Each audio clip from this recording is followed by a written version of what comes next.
It is wonderful to be here and to hear your incredible testimony. Got through three of you, I think. And I first want to lead with you, Representative Guffey.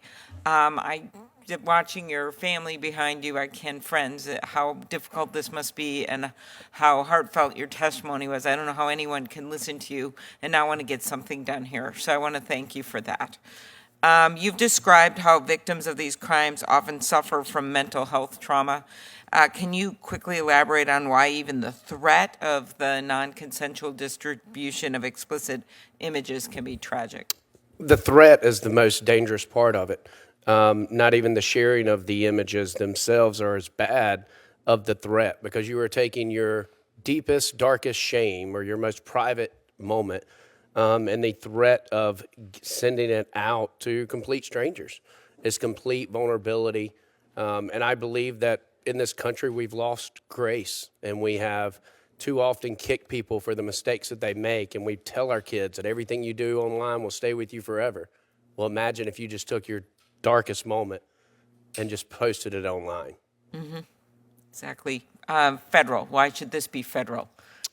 Well, on a state level, I can tell you from passing or submitting legislation, passing legislation, I have submitted things such as the PROTECT Act, the App Store Accountability Act.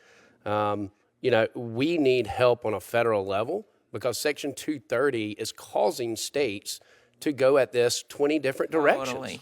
Yeah. And if 230 isn't going to fix it, and the states are fed up on how ineffective Congress has been, we're going to continue to try to go at it any and every way we can. But it would be a whole lot nicer to have uniform code across the country instead of just protecting children in one state. Like you might do with the airplane seat rules that I just brought up. Yes. You don't have those state by state. That would be very difficult. Yes. To get any results. Mr. Pizarro, could you talk about why it's important that Congress pass these bills to give federal law enforcement tools? As you know, Senator Cornyn and I have this SHIELD Act, which is really important, ahead of its time, and then the Take It Down Act requires the platforms to take these down immediately, the non-consensual images, but also make sure that there is criminal liability for those that are posting it. Could you talk about why that helps federal law enforcement? Sure. The challenge becomes in investigating between state and federal. There's a lot of gaps. So as an investigator, there's areas where I can't successfully prosecute or have the actual law in order to facilitate things.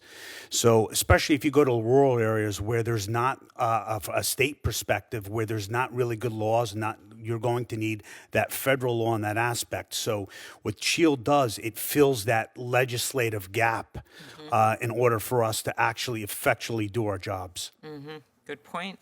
And another question on the fentanyl and the drug track. The DEA recently found that 1/3 of fentanyl cases they investigated had direct ties to social media. Others, like the National Crime Prevention Council, estimate that 80% of teen and young adult fentanyl poisoning deaths can be tracked back to social media. It's not a statistic, it's actual lives lost. How do the design of an algorithmic recommendations by online platforms contribute to the facilitation of drug sales? Well, I could tell you this even going back when I first started, not aging myself, but when there was cloned pagers and we were doing cartels, this is just the advent of technology. And with these tech companies and the AI algorithms, what they push, that's what they're going to see. So it doesn't matter.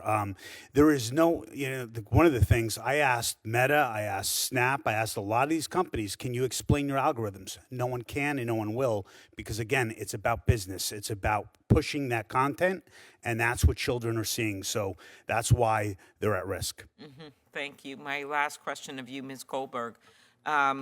You have represented over 1,000 victims of revenge porn, just to give people a sense of those numbers. Of course, there's tens of thousands out there that never were represented. Can you discuss the challenges you face in getting justice for your clients and why passage of federal laws like the SHIELD Act and the Take It Down Act would make a difference? Sure. When I started representing victims of revenge porn 10 years ago, there were 3 states that had laws, and everyone wanted to blame the victims and said you shouldn't have taken that picture in the first place.